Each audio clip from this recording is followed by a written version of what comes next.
What's up everybody, Gen X Dividend Investor here. In this video I'll break down what dividend traps are, why they happen, and how you can spot them before they destroy your portfolio. And to kick things off, imagine this. You're new to investing and you've just found out about how dividends can enable your retirement dreams. You think about how passive income can allow you to quit that crappy 9-to-5 job that you've been chained to, as well as grow your net worth. But what if the stocks you start investing in are too good to be true? What if your dream investments actually end up being nightmares? Well, that's why this video is so important, because I've seen those types of nightmares play out in real time, and I know that a little bit of education now might just help you sidestep a landmine. I want to help you guys avoid the traps that have caught me in the past. Of course, sometimes you can still make the wrong call, even if you educate yourself on investing, so no matter what happens, you gotta make sure you don't quit and that you keep moving forward. I personally tend to focus on blue chip dividend stocks, as they often end up being higher quality and more stable than non-dividend stocks, on average, though nothing is guaranteed. All stocks have risk, and some have more risk than you might otherwise realize. And the classic dividend trap to be aware of is a stock with an unusually high dividend yield that appears attractive, but is actually at risk of dividend cuts, financial instability, or long-term capital depreciation. And when a high yielder isn't supported by good business fundamentals, then that often signals trouble is brewing. However, whether it's a trap or an opportunity can sometimes be hard to distinguish. For example, take a look at ExxonMobil's yield over time, a company I'm long in. The y-axis in this chart represents its trailing 12-month yield as a percentage, and you can see how Exxon's yield spiked up to over 9% around the pandemic. Now, interestingly, an hour ago I got a comment from someone who was talking about a video I did recently where they were disappointed because I was showing some dividend stocks that had under a 2.5% yield, and they didn't think those tickers should be labeled as dividend investing. But what that person might not realize is that even classic dividend stocks often go through periods where their yields are on the lower side, and then periods where yield gets high as prices crash, just like we saw with ExxonMobil. So let's see what Exxon's stock price did when its yield spiked so much. This shows us that Exxon's stock price fell down to $34 a share. So was Exxon a yield trap when it was at 9% yield? Well, first let's understand what was happening at that time. I mean, a big reason Exxon pulled back was due to the pandemic, which significantly reduced global oil demand as travel restrictions, lockdowns, and reduced economic activity slowed energy consumption.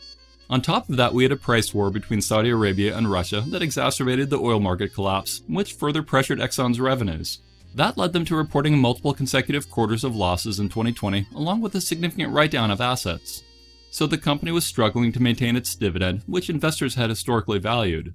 In fact, to maintain its dividend and fund operations during its downturn, Exxon significantly increased its debt load, raising concerns about the company's long-term financial health. Combine that with the fact that a lot of investor sentiment was shifting towards cleaner energy alternatives, and ExxonMobil was seen by many as lagging behind competitors like BP and Shell in their transition plans to renewable energy. And to add insult to injury, in August of 2020, ExxonMobil was removed from the Dow Jones Industrial Average after nearly a century, signaling declining investor confidence in traditional oil and gas companies. So with no clear signs of recovery in oil demand at the time, and broader uncertainty surrounding the pandemic, investors were cautious about companies heavily tied to fossil fuels. All of those factors contributed to Exxon's price dropping under $35 in October of 2020, reflecting deep concerns about their near and long-term prospects. But then Exxon rebounded in fantastic fashion, gaining about 240% in a little over 4 years. So was it a trap? Apparently not, so dividend traps aren't just high-yield stocks. Now clearly oil's future isn't as bright as it was 50 years ago, but I personally believe that fossil fuels will remain a crucial component of the global energy mix for decades to come, despite growing investments in renewable energy and efforts to reduce carbon emissions. And I wouldn't, and don't, recommend my kids invest in it, but I'm still comfortable holding some positions as a retiree. And what's important to understand is that the market overreacted to that unprecedented moment in time, driving Exxon's stock price into the dirt, even though it remained a strong company that was merely sailing in some tough water.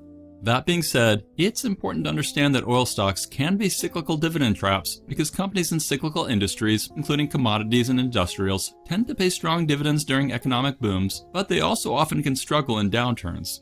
It's usually easier for them to maintain dividends in good times, but then some companies are forced to cut or strain their balance sheet when times are tough, and indeed we saw that some oil companies cut their dividend.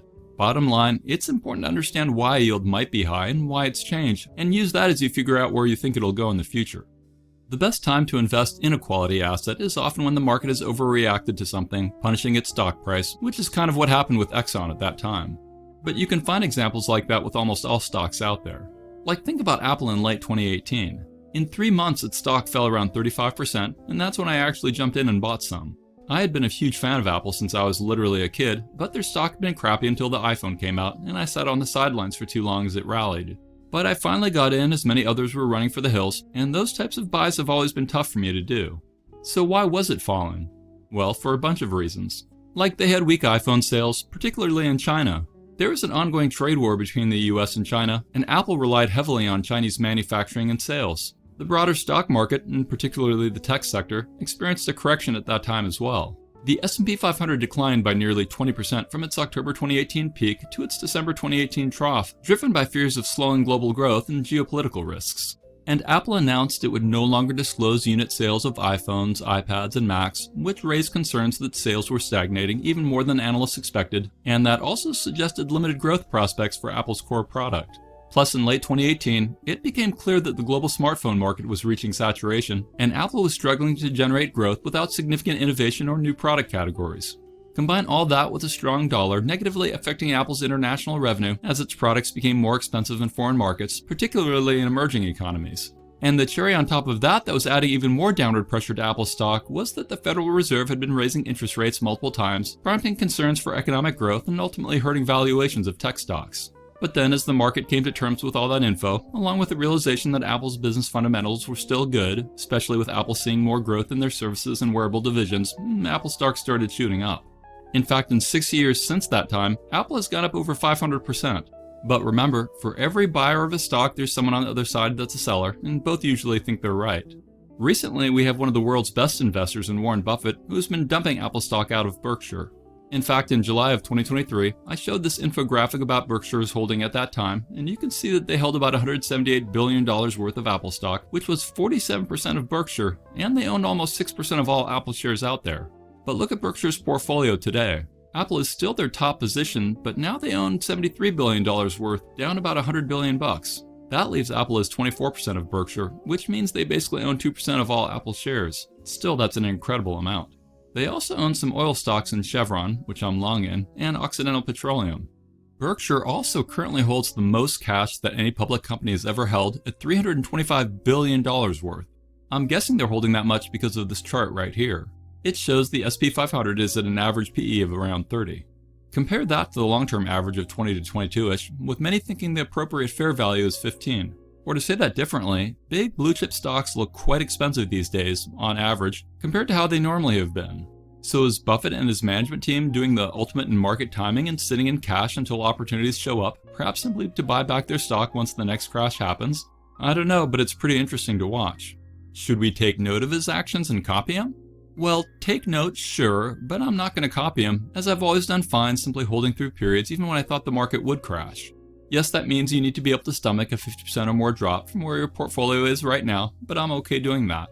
And hopefully you can see some nuance as to why a high yield doesn't automatically mean a dividend trap. One thing that does often mean there's a trap is when a stock has an unsustainable payout ratio. Remember, the payout ratio is the proportion of a company's earnings that are paid out as dividends to shareholders. If the payout ratio is too high, it often means that the company is paying out most or all of its earnings as dividends, leaving little to reinvest in growth or to cover unexpected financial difficulties. High is a subjective term, but in this case it often means something over 70%, depending on the industry and the company's financial health.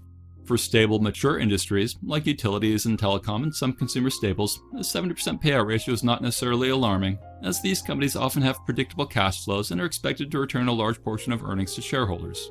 For growth-oriented companies like tech, payout ratio above 70% is often seen as too high because these companies typically reinvest the lion's share of their earnings into expansion, R&D, and innovation and such. So my general rule of thumb is 0 to 30% is a low payout ratio, and the company is probably reinvesting heavily.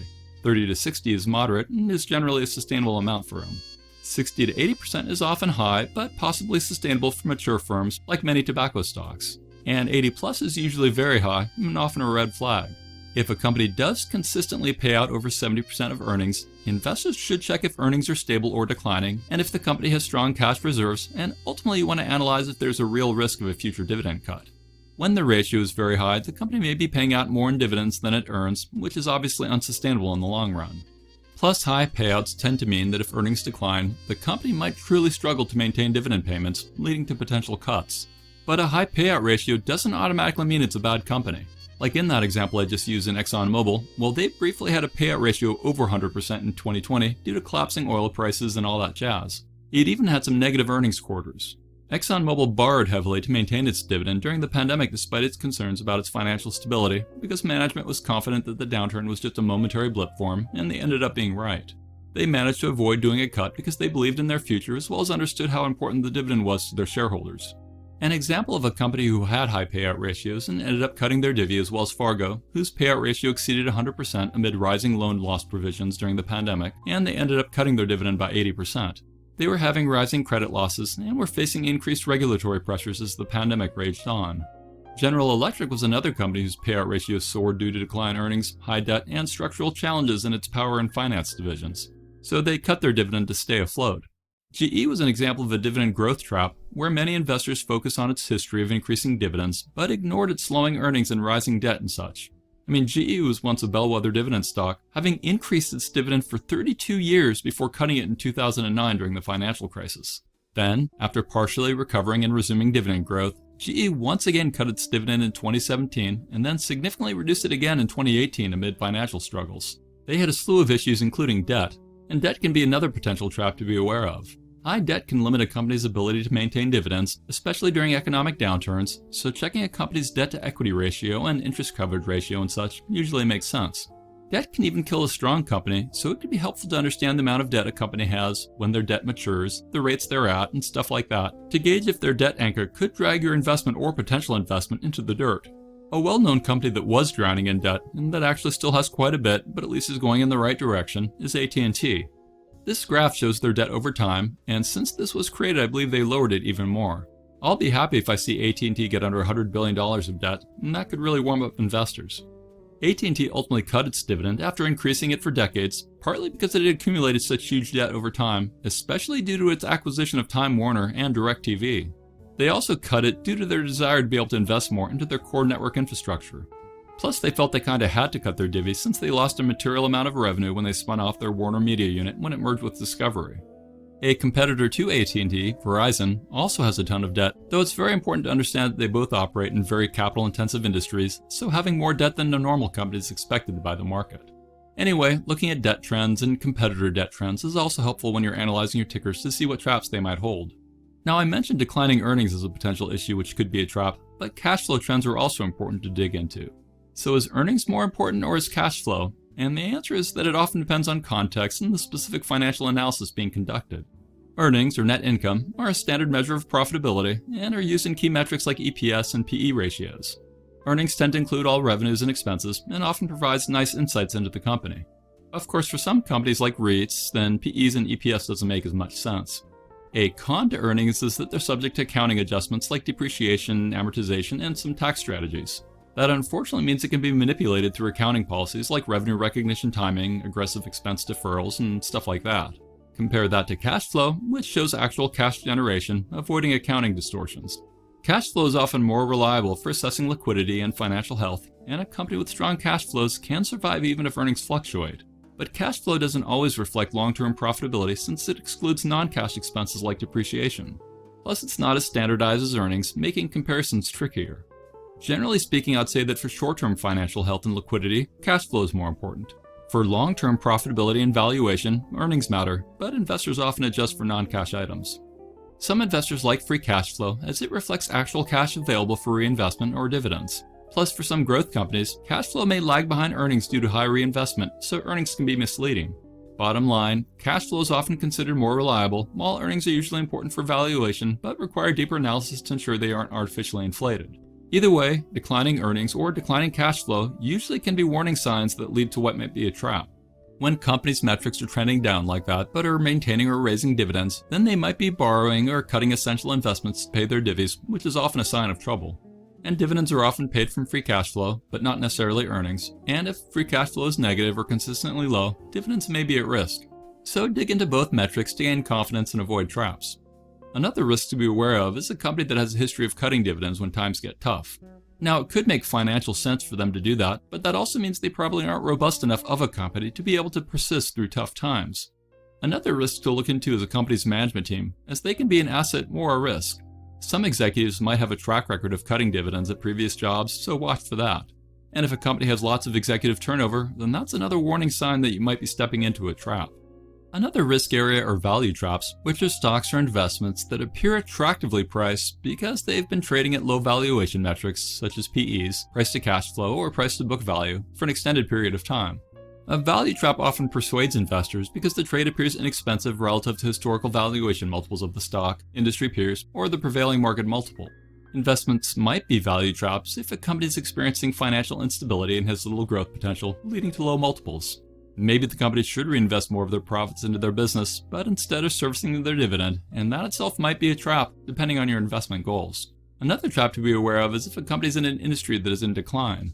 Companies in struggling industries may use high dividends to attract investors, even though they face long-term headwinds. So are tobacco stocks in this category?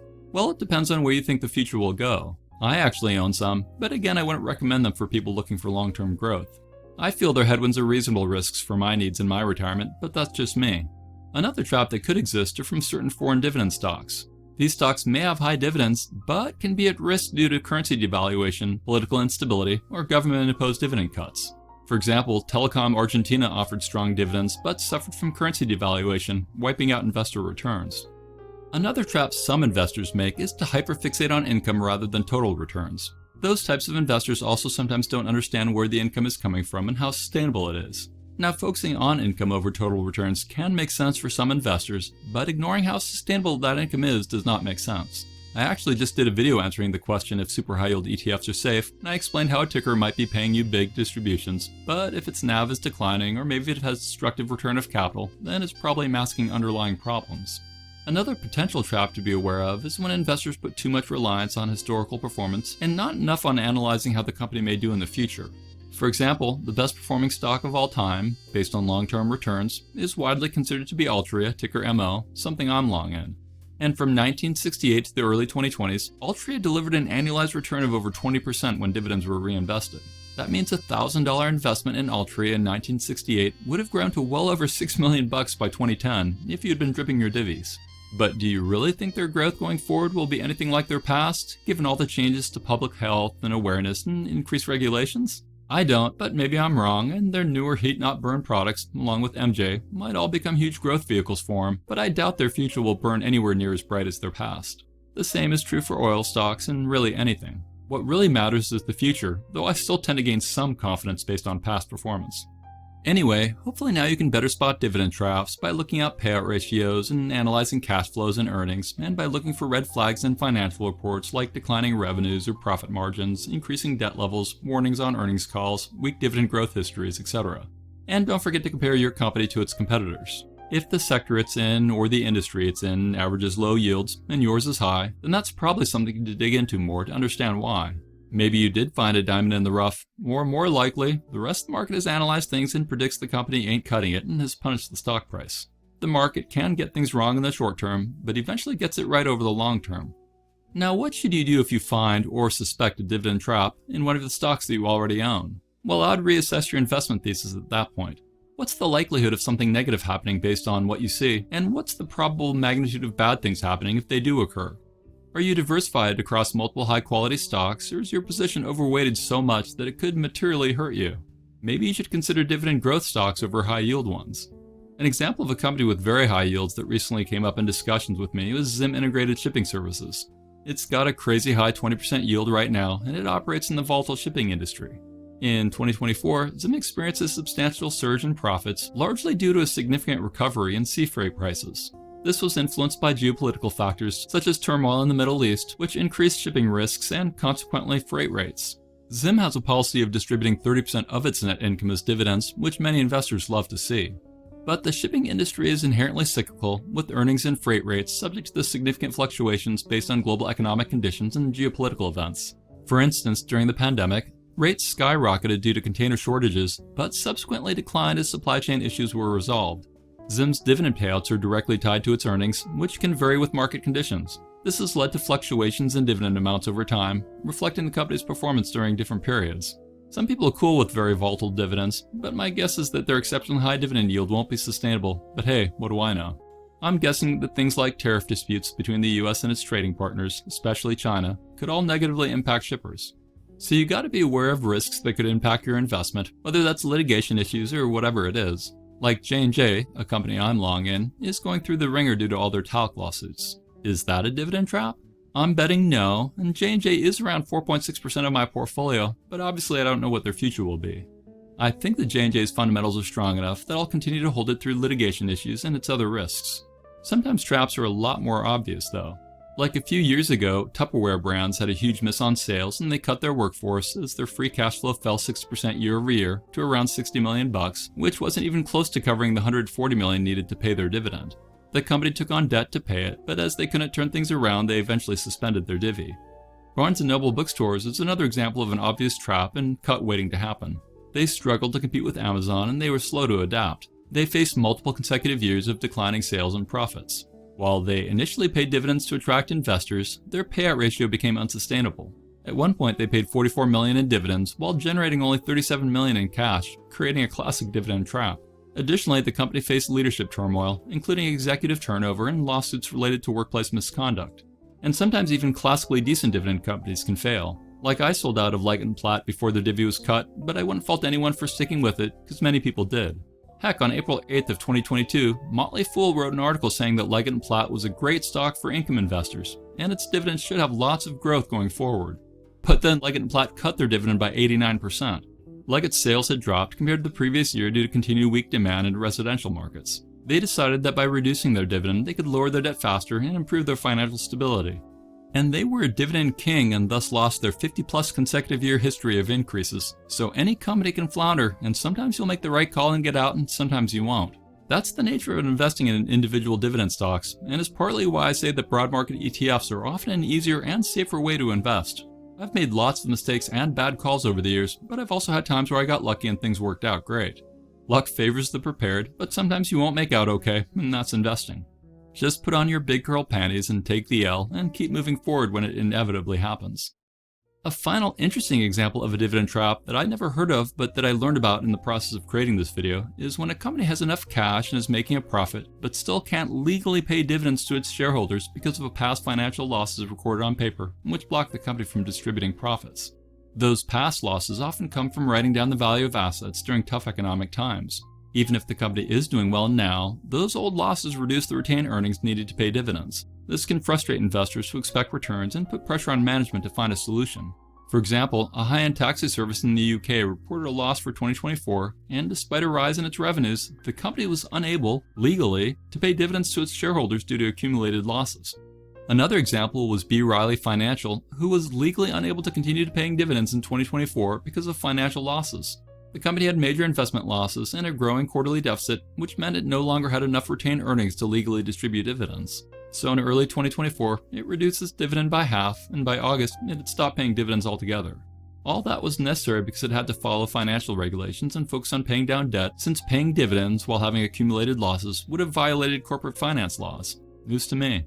So there are lots of dividend traps you want to be aware of and avoid to maximize your results. And now I'd like to close this video down with an old Mark Twain quote that reminded me of the times we're currently in, and it goes something like this. If you catch 100 red ants as well as 100 black ants and put them in a jar, at first nothing will happen.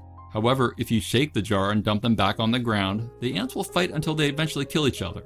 The thing is, the red ants think the black ants are the enemy and vice versa, when in reality, the real enemy is the person who shook the jar. And this is exactly what is happening in society today. I ask you to reflect on that quote, and also please do me a favor and hit that thumbs up button, subscribe if you haven't yet, and click that bell notification. Now I'd like to do a shout out to my latest Patreon aristocrats who signed up and snagged some open seats. So thank yous go out to Paul, V005R, Mario DM001, Fairwinds, and Armeek40 who signed up for an entire year, which gives them a 10% discount. I'd also like to suggest everyone consider using my FastGraphs affiliate link along with my coupon code in the description of this video, as using both will allow new users to get 25% off their first payment even if they sign up for a full year. Also check out my Seeking Alpha affiliate link, as new users often get benefits for signing up. I also offer some cool perks you might want on my Patreon page, and join my channel membership. And whatever you do, don't forget to join my free Dividend Discord chat server, which has over 11,000 dividend investors on it from 84 countries around the world. Thanks for watching, stay positive, and I'll talk to you again real soon. Remember, I'm not a financial advisor and my videos are for entertainment and inspirational purposes only. Investing of any kind involves risk. I'm only sharing my opinions with no guarantee of gains or losses on investments.